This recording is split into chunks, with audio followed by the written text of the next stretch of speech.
Hey guys, Zack Mars here, and this is my review of Scooby-Doo Mystery Incorporated.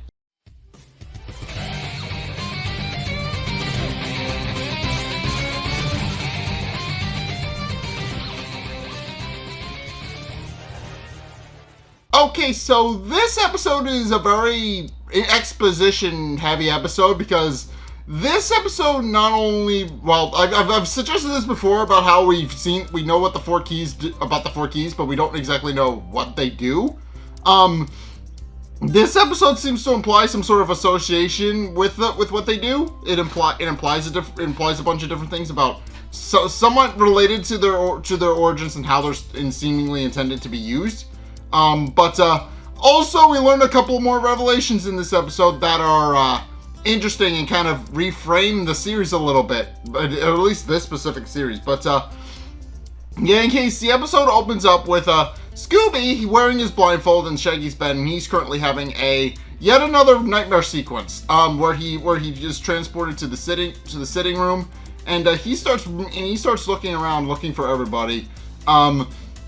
And he starts wondering, and he's like looking for Nova, and eventually Nova tells him to actually come to actually follow her, but be careful and be quick, and he does. But what we find, and then of course it's at this point where the sitting room actually starts shaking, and they hear a roar.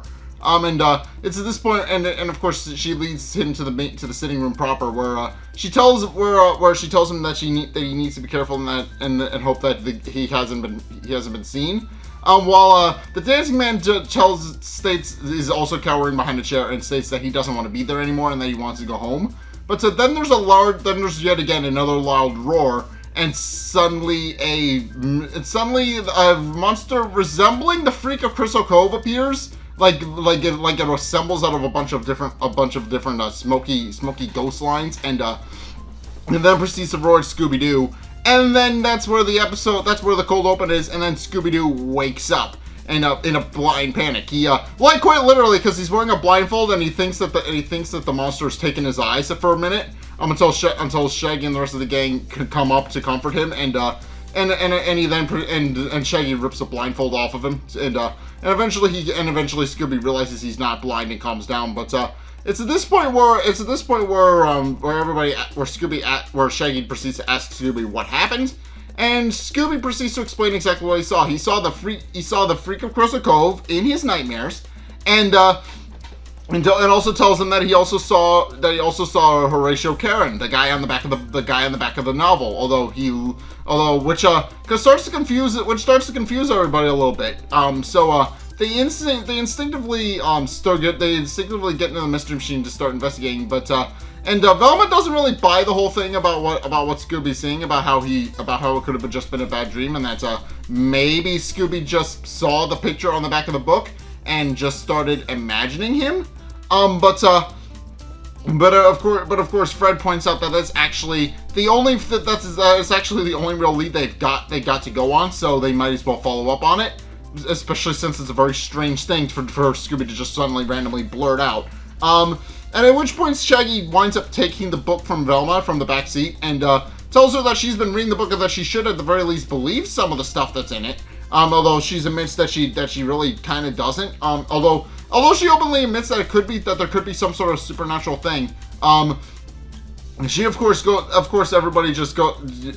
she also admits that she normally goes by facts and logic, and that it doesn't really make any logical sense for it to be some sort of supernatural thing, even though that seems to be what's implied, that was leaning towards. That seems to be what the story's leaning towards. But in case Shaggy, unconvinced, then decides to actually open up the cover of the book and read the jacket blurb on Horatio Karen, and what we find out from this little blurb is that he's a professor at Miskatonic University, which is a real fictional university, like associated with supernatural stuff. I think, I'm not 100%. I know this series draws inspiration from a lot of different horror franchises. Specifically, this one plays homage to a lot of classic horror and supernatural franchises, a bunch of different things. Case in point, this episode specifically parodies Twin Peaks, but in case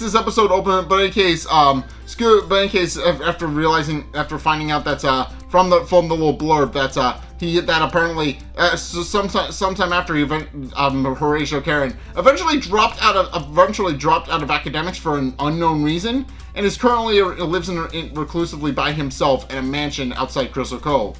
And it's also revealed that he is a skilled hypnotist and accomplished occultist.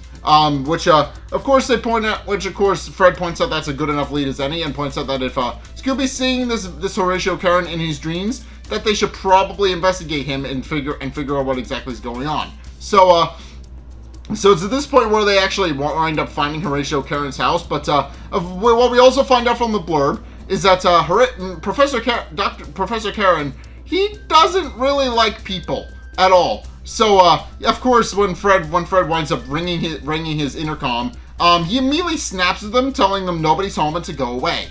Which of course Velma calls out the very obvious problem with that, and that he answered the intercom. So which of course Professor Karen quickly realizes he caught himself and tells him to go away anyway. But then Scooby goes up to the intercom and tells him that he's in his dreams and that he doesn't know why.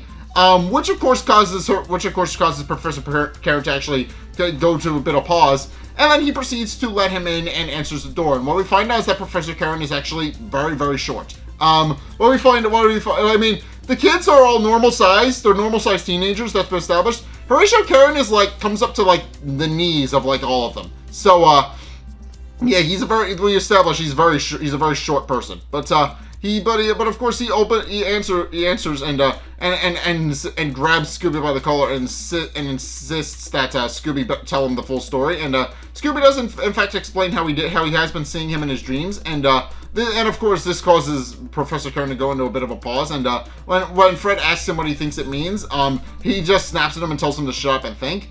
Before eventually just concluding that it's probably time, and then proceeds to lead them into his study, where we find out, much to Scooby and Shaggy's horror, that he has scribbled a bunch of pictures of the strange Freak of Crystal Cove that Scooby saw on his wall. He has a bunch of pieces of paper with the freak scribbled on them, and they're all just hung up all over the office. And of course, it's at this point where Shaggy asks him where he's been seeing where he has all these pictures of the Freak of Crystal Cove on his wall, and he merely and Professor Karen is confused to Shaggy's question, pointing out that he's just been seeing this creature in his nightmares, which of course is a very scary thing. But he also tells Scooby and he also then proceeds to explain what exactly it is that Scooby has been seeing, as he reveals. The dancing man that Scooby's been seeing in his dreams and Professor Horatio Karen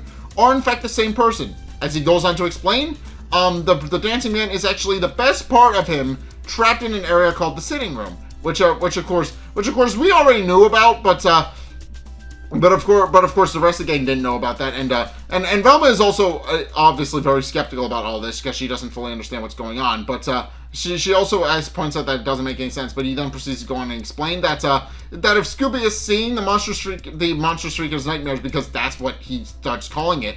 That's what Professor Karen starts calling it. But he proceeds to go on to explain that if Scooby is actually seeing the monstrous freak in his nightmares, that's probably too late for him, and that he should probably just give up. But Shaggy then proceeds to snap back at him. Although he's ironically intimidated by the man that literally a quarter of his height. So and tells Fred to threaten him instead, and Fred just gives a half-assed threat to him, which is funny. But of course Shaggy continues to follow through on his threat, telling him that nobody threatens Scooby, and that they're going to find a way to beat this monstrous freak.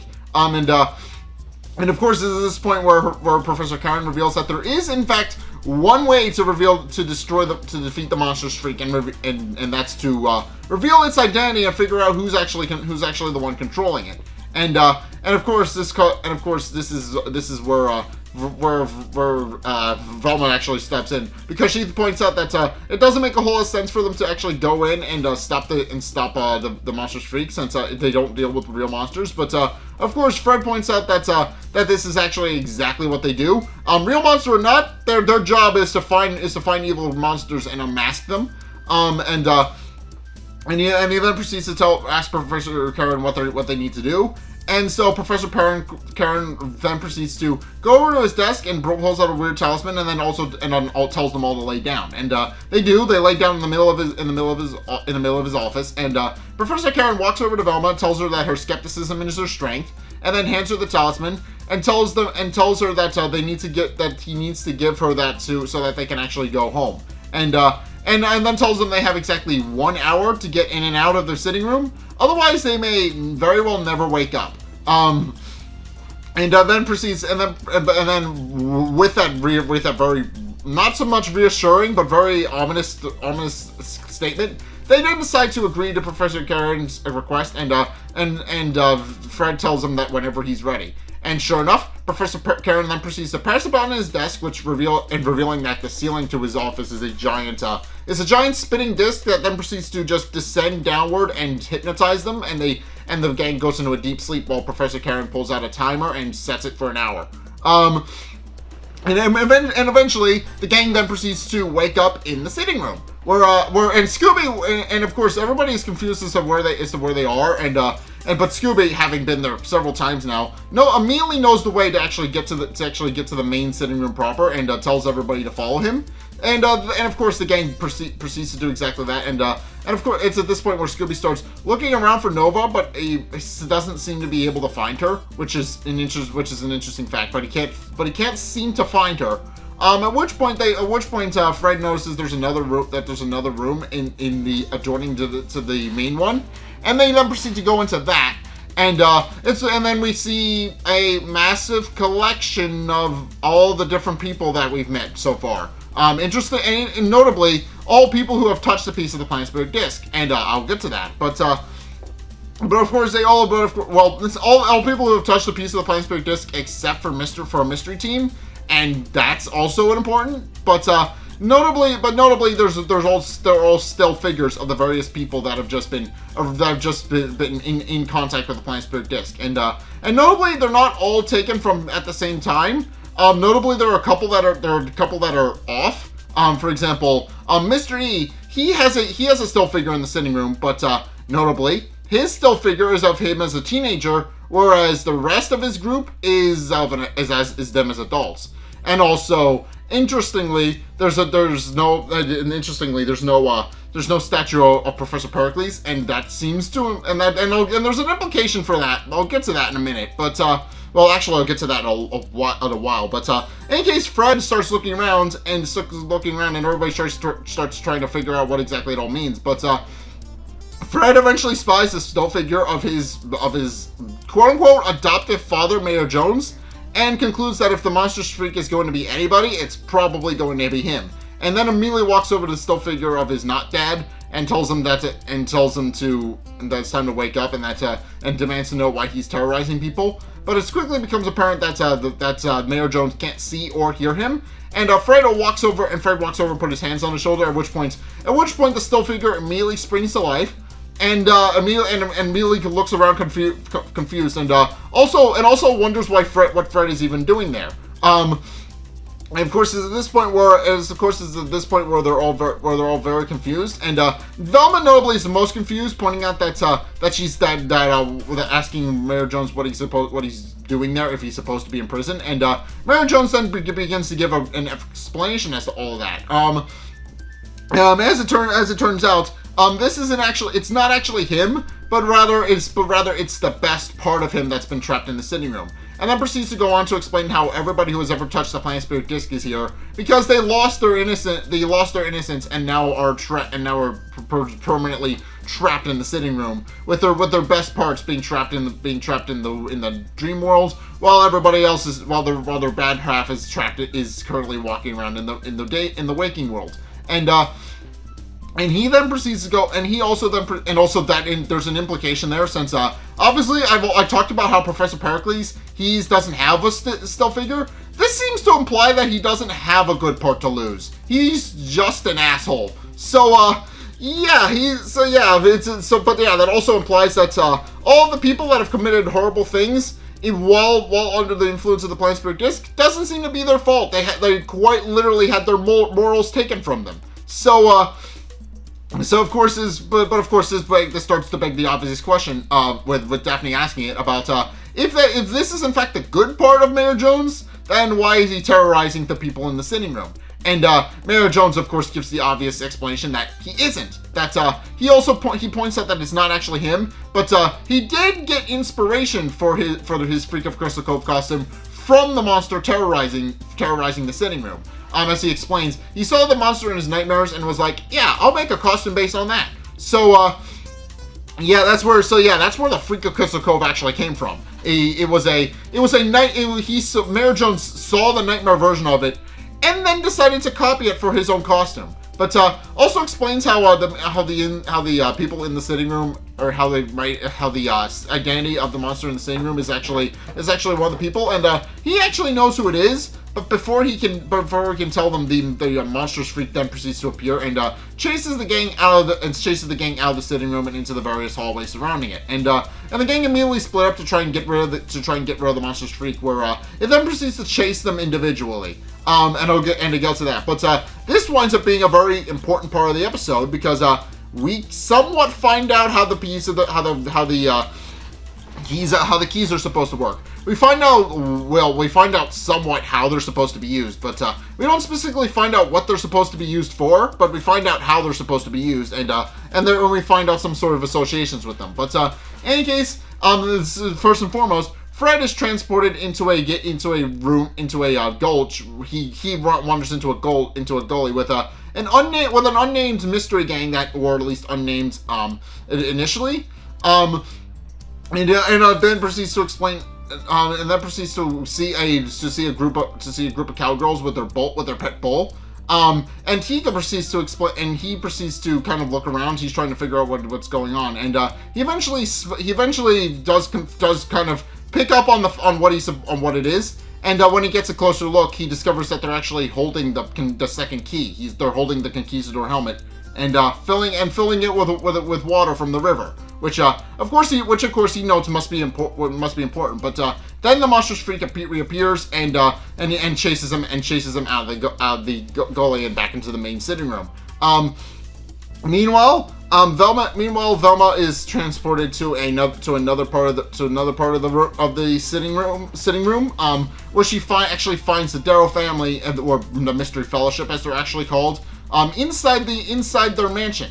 She finds up in Darrow Manor before it sank, and she's looking around, and she notes that the group is lighting a candle using the first key, which she notes must also be important, and she notes is a little bit strange. But it's at this point where the Freak of Crystal Cove materializes there and proceeds to start chasing her around the manor. And she tries and fails to get away. She frequently is being chased by it. But because Velma's smart, she eventually figures out a fatal weakness in the monstrous freak's ability to teleport. She eventually figures out that the way the monstrous freak teleports is that it reassembles itself from ley lines, and it has to reassemble itself briefly.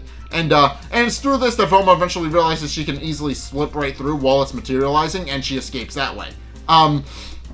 Meanwhile, Daphne winds up appearing at his train station with the Benevolent Lodge of Mystery. And she notes that they have the fourth key of the sailcloth, which is currently floating around their heads in the air, which she concludes must also be important. But then she winds up being chased by the monstrous freak, who briefly gives her a brief chase before she disappears back into the sitting room. And then finally, Shaggy and Scooby, they see yet another currently unnamed gang who go into an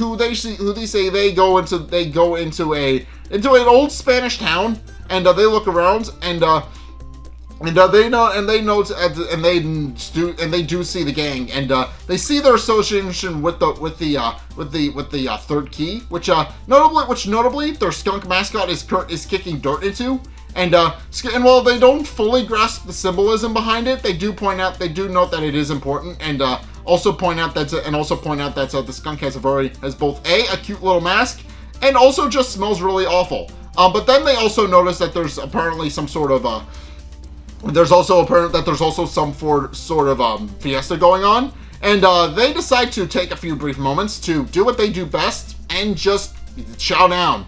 And of course, and they're in the middle of their chow down session when the Monster Freak shows up and proceeds to chase them out of that particular room. At which point, all four groups then reassemble, and the gang will quite literally run into each other. And then proceed to actually get into reconvene, and it's at this point where Scooby actually winds up picking up Nova's scent, where he then proceeds to lead them down a hallway because he points out that they can quite easily find her now. But then Shaggy sees the Monster Freak form behind them and tells them that they need to hurry because the Monster Freak has found them as well. So they proceed to run through the hallways while the Monster Freak then proceeds to chase them through it. And they eventually make a right into a room, which they quickly note, and they run into it, but they quickly note that the Monster Freak can't seem to follow them in. It tries to, and its skin starts bubbling and boiling, and it can't really do much of anything while in there. Of course, they conclude that it must be the sunlight that's hurting it. But then they note that it seems to be something else, which something very strange and very different. And that's specifically why the Monster Freak can't follow them in. But of course, the Monster Freak then proceeds to grab Velma and tries to drag her back into the sitting room. But the rest of the gang proceeds to grab her and tries to pull her free. Although notably Velma is frustrated because they're quite literally pulling her in half. But of course, eventually they do decide to pull her on free, and they do eventually get her free from the Monster Freak. But in the process, she winds up dropping the talisman, which the Monster Freak winds up grabbing and escaping with. And of course, they immediately realize that they seem to have lost the Monster Freak for now. But it's at this point where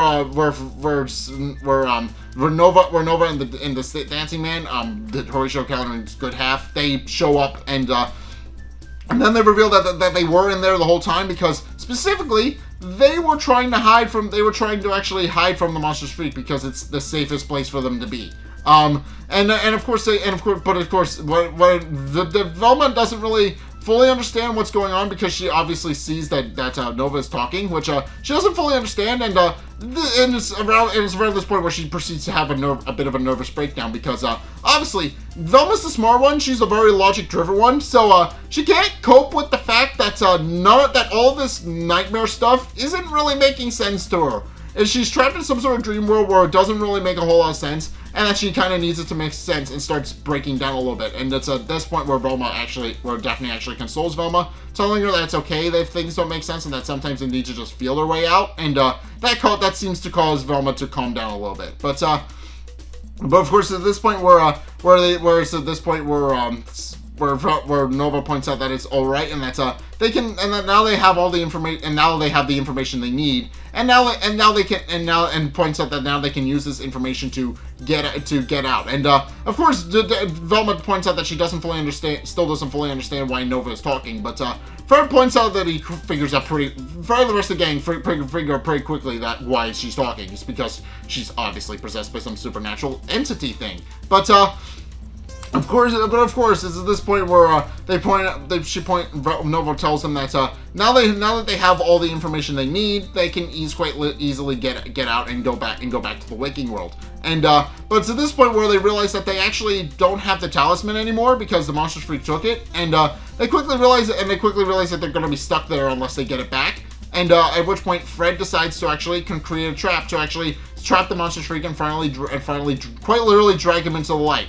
And of course the rest of the game questions as to whether or not this will actually work, since it's a dream world, follows its own logic, and they're not entirely sure if they can actually trap him. But Fred points out that even with that supernatural entity or no, it'll absolutely be a first. At which point he then proceeds to set up a trap while Scooby and Shaggy once again are the bait, and they point out that they hate always being the bait. So yeah, but in any case, it winds up working, and the Monster Freak winds up being trapped in a cage and dragged into the room with the Mayan temple, the one with that Horatio, Karen, and Nova were hiding in. And it's at this point where the monster then proceeds to start bubbling and boiling, and he's now dragged into sunlight. And it's at this point where Fred points out that it's now time to see who it really is. And it's then revealed to actually be Fernando de Aguirre, the leader of the conquistadors that founded Crystal Cove. And of course, Fred doesn't recognize him at first because he doesn't know who he is. But Velma, who had been researching all the history stuff,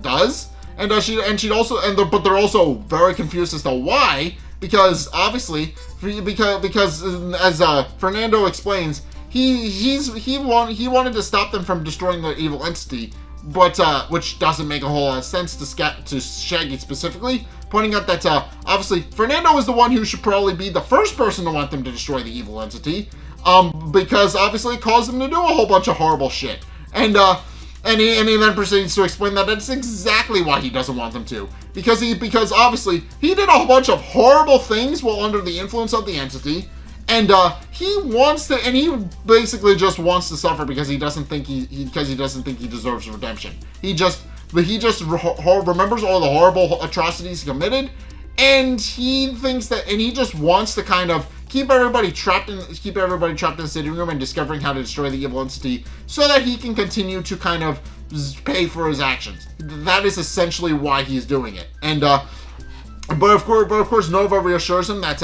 it'll all be fine and that all will be forgiven, and that he doesn't need to constantly suffer for his actions anymore.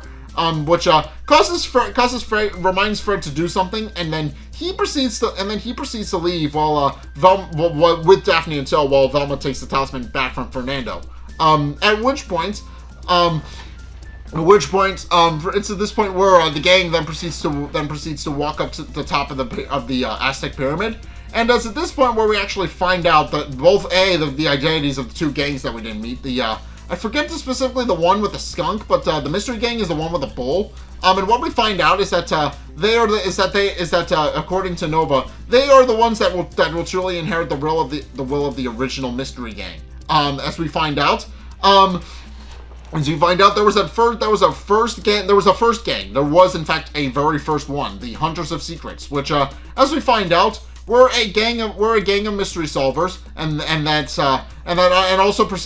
she also proceeds to explain that the evil entity had been manipulating all the mystery teams throughout the ages in an effort to get itself free, so that it can continue to cause problems. And that's essentially what our current Mystery Incorporated, as well as every other mystery team, has been up until this point. They have just essentially been handpicked by the evil entity, always four humans and an animal, who have been assembled together by the evil entity, and the evil entity just kind of kept assembling people in an attempt to manipulate them and get itself free. But the Hunters of Secrets kind of figured out they were being manipulated pretty much immediately, and decided to create a weapon to destroy it, which is what we find out is named the Heart of the Jaguar. It's an old Aztec spear, and there's not many pictures of. There's not really a good picture of it on the wiki that isn't a spoiler, but I'll picture it anyway. But it does imply that Scooby and the gang do eventually find it, which is the next episode. I've looked at the wiki. There isn't a good picture for it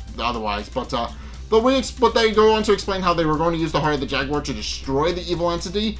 But then Fernando de Aguirre and his men grabbed the crystal sarcophagus, thinking it was a treasure, and dragged it away to safety before they could. And essentially this is what they need to do now. They need to find the spear so they can actually destroy the evil entity. But it's at this point where Horatio Caron, in the waking world, throughout the episode he's become increasingly upset about the fact that the gang has been wasting time for the past hour, and as it gets closer to the hour, he becomes increasingly paranoid that he's not going to become whole again. And eventually he goes to seek out Velma and starts yelling at her to wake up, pointing out that they're out of time. And it's at this point where the talisman that Velma's holding in the dream world is actually vibrating. And they do conclude that it is indeed time for them to leave. And meanwhile, we find out where Fred went. He had actually went back to the main area of the sitting room, and he went to go wake his father back up inside the dream world, and decides to forgive him for everything he's done. Pointing out that kidnapping him aside, and essentially holding him for ransom, he does conclude that at the end of the day, Fred Jones Sr. was a good dad, even if it was for malicious purposes. And Fred Sr. is very happy to hear that from his adopted son, pointing out that he knows it wasn't always he wasn't always the great dad he wanted to be, but Fred points out that he was the only dad he's ever known, implying that that doesn't really extend to Brad Childs, because let's face it, Brad Childs was pretty much a really horrible father, and he still is, but even though we find out in this episode that's not really his fault, but we find out, but of course he goes on to explain how obvious, and Fred Sr. then proceeds to go on to explain how he's very touched by the fact that Fred appreciates how much he raised him, and does point out that if he raised him right, then that must make Fred Jr. the good part of him.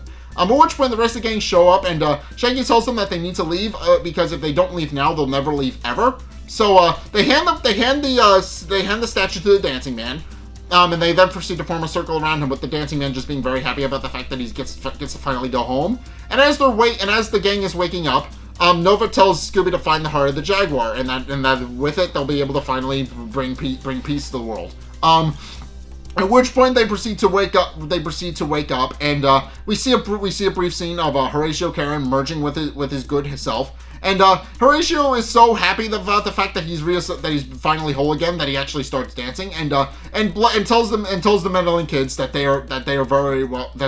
he's very happy that they came to his house. And is just overall very happy. Meanwhile, the rest of the gang is just kind of contemplating the fact that they've essentially been manipulated the whole time.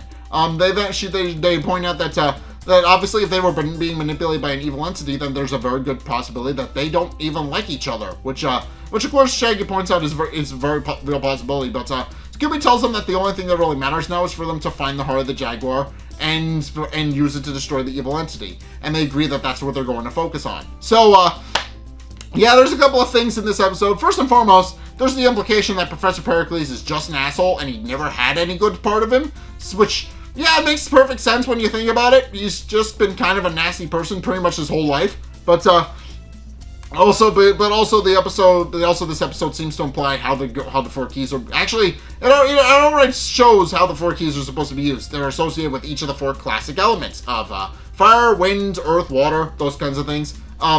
And also what we find out is that the mystery gangs throughout the ages, the mystery solving teams, they've all just been manipulated by the evil entity to set it free, which is a big revelation, and that kind of recontextualizes a couple of things about how our gang may or may not like each other, although it's kind of implied that they do if they had stuck together so long, but yeah, it is an interesting thing to come up, but yeah, this episode just has a lot of interesting revelations going forward, and I'm interested to see how the heart of the Jaguar is actually going to be used. Because obviously they need to go find that now, and they need to use that to destroy the evil entity, and I'm interested to see how that's going to go. But in any case, that's going to do it for my review of Scooby-Doo Mystery Incorporated. What did you guys think? Let's get a discussion going in the comment section down below, or over on my Discord server, link in the description. Anyway, thank you guys so much for watching. If you enjoyed, be sure to like, comment, and subscribe. Also, be sure to follow me on Twitter in the description below. Be sure to check out my Patreon in the description below as well. It's only a couple bucks a month. It does really help me out. And you guys get access to a bunch of cool perks out of my way of saying thanks, so be sure to check those out. Links down in the description. And finally, if you want to see more content from me, then be sure to check out the videos linked in the end screen. The top video is the most recent video. It may or may not be this video. Whereas the bottom video is a video recommended to you based on what you've already seen from me. So if you want to try something new, or see more of what you like, then be sure to check both of those videos out. And also, if you want to see more, I guess, mystery-related things, I don't really know where to go with this, but if you want to see more stuff, just I guess check out.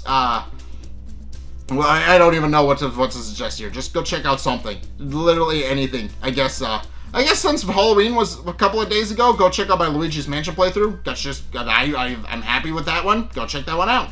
I very much appreciate it if you would. But in any case, yeah, thank you guys so much for watching, and until next time, I'll see you guys in the next video.